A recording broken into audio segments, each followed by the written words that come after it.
Hey y'all, welcome back in. Today we're going to talk about something super simple that makes a huge difference when you're learning crochet. Practicing the chain before you start a project.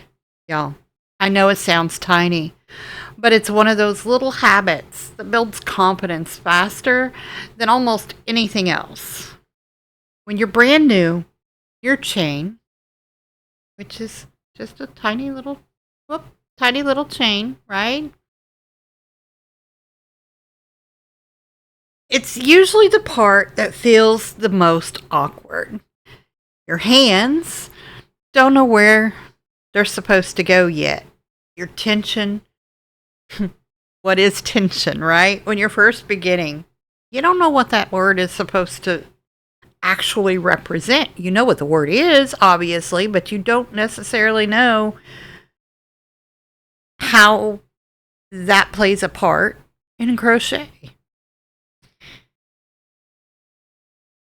It will eventually figure itself out. Your tension, you will definitely figure it out as you go. But in the beginning, every stitch feels like a brand new puzzle.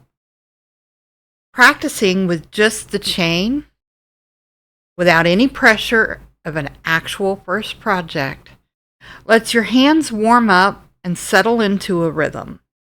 It's like stretching before a workout, but for crochet. An even chain doesn't mean perfect. It doesn't mean perfect.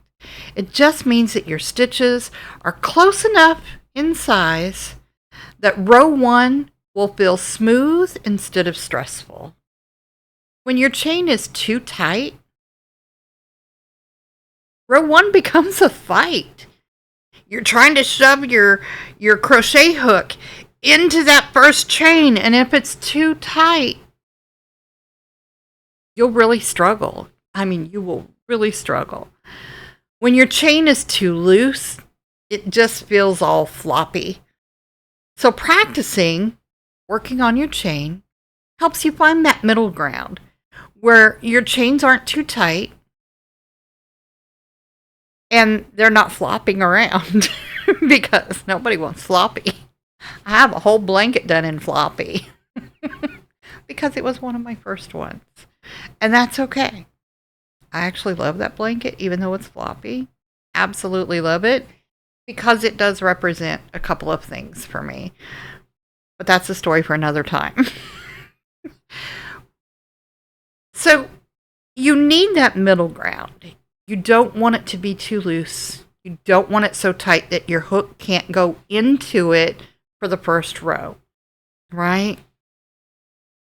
You want your stitches to look and to feel consistent. And this is going to be difficult to see just because it's a darker yarn. And I've got a small chain right now. So, again, it doesn't mean that it needs to be perfect. It doesn't. As long as they are close enough in size that you can work into them and they're not floppy. That's really all that matters. You just want them to look somewhat similar to each other. Yeah. One of the best ways that I found to practice a chain is just to get started. So, to get started, what do you need to do? Well, you have to make your slip knot, right? To get your yarn on the hook. Everybody does it different. Doesn't matter. However you get it on there, and then you take your tail end and your working end and pull them until it still needs to be able to move up and down your hook without moving too much too quickly. And then you just yarn over and pull through. Yarn over and pull through. And that is how you make your little chain links, right? And that's what I like to call them. They're chain links. And you just continue on using as close to the same amount of pressure on your actual working yarn so that your chain will become pretty well uniform all the way down your chain. Now, in the beginning, and this is the way I did it, so this is what worked for me. This is why I know that it can work for others too who are finding it difficult to know how to hold their yarn and how they're pulling through stitches and what do you do and all of that, right? I started with just the chain, and I'm here to tell you my chain was a floppy chain when I first started. It really was. Big gaping holes in some. Others were so tight I couldn't get my hook into them. Do maybe a chain of 10, maybe 20 if you're really wanting to give yourself a good chance. Chain 20. And then look at them. Are they too tight? Do they look like there's no space at all to where you can get your hook into it? Are they really floppy and you've got big spots here and there and just all over the place? Frog it. Start again. What does frog it mean? It means undo your chain, undo your work, right? We frog it. And then start again. All the way back to your slip knot. Get it back onto your hook and start again. And as you do that, 20, 30 times if need be, however many it takes for you to be comfortable with the look and the size of your chain.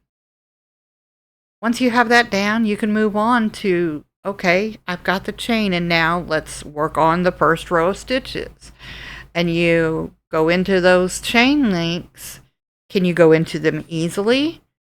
Like too easy? Are they floppy? Are there big giant gaping holes? Or is it too tight and you can't even get your hook into it? That's when you're going to know, okay, the chain needs to be a little looser or a little tighter, whichever the case may be. Your chain links, you want them to look similar in size, right? The more you do it, the more natural it feels. You start teaching your hands what comfortable tension really feels like. For me, and the way that I chain, I need to hold my yarn a certain way, and I need to be able to keep it loose enough in a certain way in order to make my chains all look similar in size. And this took me, y'all, so many tries. So many tries to get there. And that's okay. Just remember, it's okay to frog your work. That's the big point. It's okay to frog your work.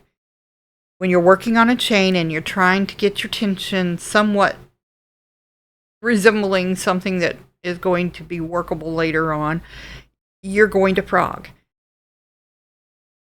Not only is it acceptable, it's suggested. And the reason that it's suggested so highly is you need your tension to be stable, right? In the beginning, you don't know how to do that. So the more that you work those chains, the more stable that your tension is going to become. And then you'll get into that rhythm of a comfortable tension. This warm-up helps with blankets, scarves, and honestly, any projects that really start with a foundation chain. It saves frustration, it builds confidence, and it makes that first row feels so much easier. Your chain doesn't need to be perfect, but it does need to be practiced. And every time that you practice, you become more confident and a more confident crocheter. Anyway, thank you for being here with me today. Until tomorrow, be you, always. Bye, y'all.